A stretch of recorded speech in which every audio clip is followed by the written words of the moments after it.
రాకాలోకంకి స్వాగతం. ఈ కంటెంట్ మీకు నచ్చినట్టయితే లైక్ చేయండి, మీ బంధుమిత్రులకు షేర్ చేయండి. ఇప్పటి వరకు సబ్స్క్రైబ్ చేసుకోకపోతే సబ్స్క్రైబ్ బటన్ని నొక్కండి. అదేవిధంగా బెల్ ఐకాన్ని కూడా తప్పనిసరిగా నొక్కండి. జై హింద్ మిత్రులారా. పశ్చిమ బెంగాల్లో అధికారంలోకి వచ్చినటువంటి బీజేపీ ప్రభుత్వం, ముఖ్యమంత్రి శుభేందు అధికారి నాయకత్వంలోని బీజేపీ ప్రభుత్వము తక్షణమే యాక్షన్ మోడ్లో దిగినట్టుగా కనిపిస్తోంది. చాలా దృఢమైనటువంటి, నిర్ణాయకమైనటువంటి, నిర్మోహమాటమైనటువంటి, శషభిషలు లేనటువంటి నిర్ణయాలను తీసుకుంటోంది. ఎన్నికల సమయంలో చేసిన వాగ్దానాల్లో కొన్నింటిని తక్షణమే అమలు చేసే దిశగా ప్రభుత్వం పావులు కదుపుతోంది. ఇందుకు గాను ఆదేశాలను జారీ చేస్తోంది. స్పష్టమైన ఆదేశం. అందులో మొట్టమొదటిది, కోల్కతాలో రోడ్లపైన నమాజు చేయటం పైన నిషేధం విధించారు. ముఖ్యంగా కోల్కతా పట్టణానికి వెళ్ళిన వాళ్ళకి తెలుస్తుంది, చాలా ఇరుకైనటువంటి రోడ్లు, ట్రాఫిక్ జామ్లు సర్వసాధారణం.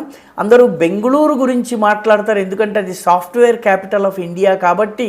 అనేక మంది యువకులు అక్కడ ఉద్యోగం చేస్తారు కాబట్టి, యువకులు సోషల్ మీడియాలో బాగా యాక్టివ్ కాబట్టి బెంగళూరు ట్రాఫిక్ జామ్ గురించి మాట్లాడతారు. కోల్కతా ట్రాఫిక్ జామ్ గురించి ఎవరు మాట్లాడరు. మీరు రైలు ఎక్కవలసిన సమయానికి 2.5 గంటల ముందు బయలుదేరితే తప్ప మీరు ట్రైన్ కదిలే సమయానికి స్టేషన్కి వెళ్ళలేరు. హౌరా బ్రిడ్జ్ దాటడానికి అంత సమయం పడుతుంది. బెంగాల్లో ట్రాఫిక్ జామ్ జరిగినట్టయితే నడుచుకుంటూ స్టేషన్కి వెళ్ళినటువంటి వాళ్ళు ఎందరినో నేను స్వయంగా చూశాను. ఇది బెంగాల్లో సర్వసాధారణం కూడా. బెంగాల్లో ట్రాములు వీటితో చాలా ఇరుకుగా ఉండేటటువంటి ఈ రోడ్లపైన నమాజ్ చేసేటటువంటి పద్ధతి ఏదైతే ఉందో, దీనివల్ల అనేక సమస్యలు తలెత్తుతున్నాయి. పర్యవసానంగా శుభేందు అధికారి నాయకత్వంలో వచ్చినటువంటి బీజేపీ ప్రభుత్వము రోడ్లపైన నమాజు చేయడానికి వీల్లేదనే ఆదేశాలు జారీ చేసింది. ముఖ్యంగా కోల్కతా రెడ్ రోడ్ అని ఉంది. ఈ రెడ్ రోడ్ పైన నమాజ్ చేయడానికి వీల్లేదు, రోడ్డు పైన నమాజ్ చేయడానికి వీల్లేదని ఆదేశాలు జారీ చేసింది. ఈ రోడ్ ప్రత్యేకత ఏంటి? ఈ రెడ్ రోడ్ వాస్తవానికి ఫోర్ట్ విలియంకి వెళ్ళేటటువంటి దారిది. నేతాజీ స్టాట్యూ ఉంటుంది. నేతాజీ స్టాట్యూ నుంచి ఫోర్ట్ విలియం యొక్క ముఖద్వారం దాకా ఉన్నటువంటి రోడ్డుని రెడ్ రోడ్ అంటారు. ఫోర్ట్ విలియం ఏమిటి? మన యొక్క ఈస్టర్న్ కమాండ్కి సంబంధించిన, మన సైన్యం యొక్క ఈస్టర్న్ కమాండ్కి సంబంధించిన హెడ్ క్వార్టర్స్ అది. అంటే అత్యవసర పరిస్థితుల్లో సైన్యం బయటకు రావాల్సి వచ్చినట్టయితే, అది నమాజు సమయం అయితే వాళ్ళు పూర్తిగా రోడ్డును ఆక్యుపై చేసుకుని కూర్చుంటారు. సైన్యం కదలికలను సైతము శాసించేటటువంటి పరిస్థితి వస్తుంది.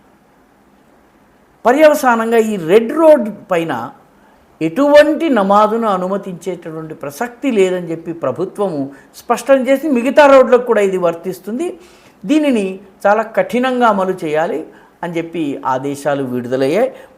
ఇమీడియట్ ఎఫెక్ట్, తక్షణం ఈ ఆదేశాలు అమల్లోకి వచ్చాయి. కోల్కతాలోని అనేక చోట్ల, కోల్కతాతో పాటు చిన్న చిన్న పట్టణాల్లో కూడా ఈ సమస్య ఉంది.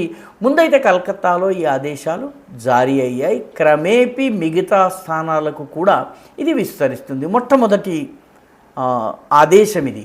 రెండవది, గోవులను అపహరించుకుని వెళ్ళి వాటిని బంగ్లాదేశ్కి స్మగ్లింగ్ చేయటం అనేది సరిహద్దు పొడవునా ఒక పెద్ద వ్యాపారం. ఈ మొత్తము వ్యాపారాన్ని తృణమూల్ కాంగ్రెస్ తన గుప్పిట్లో పెట్టుకుంది.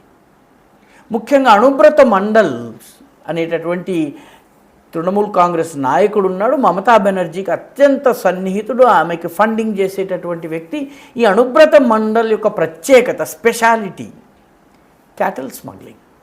గోసంపదను అపహరించుకుని వెళ్ళడం, అపహరణ తర్వాత స్మగుల్ చేయటము, వాటి కోసం సొరంగాల నిర్మాణం చేయటము, రకరకాల పద్ధతుల్లో తీసుకువెళ్ళడము, గోవుల్ని బార్డరు పైనుంచి దాటించడం, ఇట్లాంటి అనేక రకాల పద్ధతుల్లో గోవుల స్మగ్లింగ్ జరుగుతుంది. ప్రతి సంవత్సరము దాదాపు 3 లక్షల గోవులని స్మగుల్ చేస్తారని చెప్తారు. ఇది ఒక పెద్ద వ్యాపారము. ఈ వ్యాపారం పైన తృణమూల్ కాంగ్రెస్కి సంబంధించిన అనేక మంది నాయకుల యొక్క ఆదాయాలు ఆధారపడున్నాయి.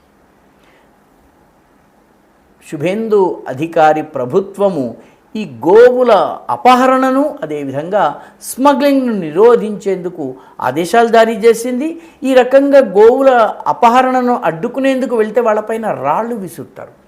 కాబట్టి రాష్ట్రంలో స్టోన్ పెల్టింగ్ పైన, రాళ్ళు విసరడం పైన కూడా నిషేధం విధించారు. అంటే ఆవుల స్మగ్లర్లు కావచ్చును, బంగ్లాదేశీ మూలానికి చెందిన వ్యక్తులు కావచ్చును, సరిహద్దుకు అటువైపు నుంచి కావచ్చును, మన వైపు నుంచి కావచ్చును, ఈ రకంగా రాళ్ళు విసిరే మూకలకు చాలా ఖచ్చితమైనటువంటి ట్రీట్మెంట్ ఉంటుందని చెప్పి ప్రభుత్వం చెప్పింది. అదేవిధంగా బార్డర్ మొత్తం బంగ్లాదేశ్తో బెంగాల్కి చాలా సుదీర్ఘమైనటువంటి బార్డర్ ఉంటుంది.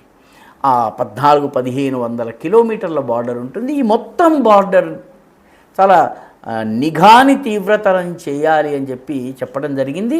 గోవుల అపహరణ, స్మగ్లింగ్ జరగడానికి వీల్లేదు అని చెప్పి ఆదేశాలు జారీ చేశారు. చాలామంది మన ఆంధ్రప్రదేశ్లో ఉన్న వాళ్ళకి కూడా తెలియదు, 2006-07 ప్రాంతంలో ఖమ్మం జిల్లాలో ఒక పుకారు పుట్టింది.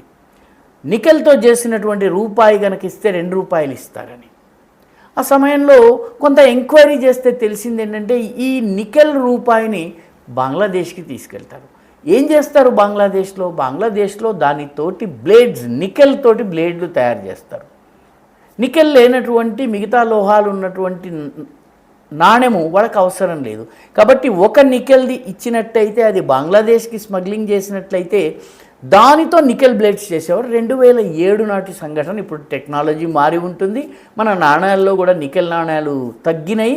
మొత్తం మీద బంగ్లాదేశ్లో కూడా కొంత పరిశ్రమ మారింది. కానీ ఈ రకమైన పద్ధతిలో స్మగ్లింగ్ జరిగేది ఎక్కడ? ఖమ్మంలోని, భద్రాచలంలోని గ్రామ ప్రాంతము, ఎక్కడ బంగ్లాదేశ్ బార్డర్. ఇక్కడి నుంచి కూడా నికెల్ కాయిన్స్ కలెక్ట్ చేసి వెళ్ళేవాళ్ళు. 2007 సంగతి చెప్తున్నా, 6-7 ఆ ప్రాంతం సంగతి. కాబట్టి ఈ స్మగ్లింగ్ని కూడా పూర్తిగా నిలుపు చేసేందుకు సరిహద్దు చుట్టూ భద్రతను పెంచాలని చెప్పి కూడా ప్రభుత్వము ఆదేశాలు జారీ చేసింది. మొత్తం మీద శుభేందు అధికారి ప్రభుత్వము యాక్షన్ మోడ్లోకి వచ్చేసింది. ఈ వీడియో మీకు నచ్చినట్టయితే లైక్ చేయండి, షేర్ చేయండి, ఈ ఛానల్కు సబ్స్క్రైబ్ చేయండి. మీ అభిప్రాయాన్ని కమెంట్ల రూపంలో తప్పనిసరిగా పంపించండి.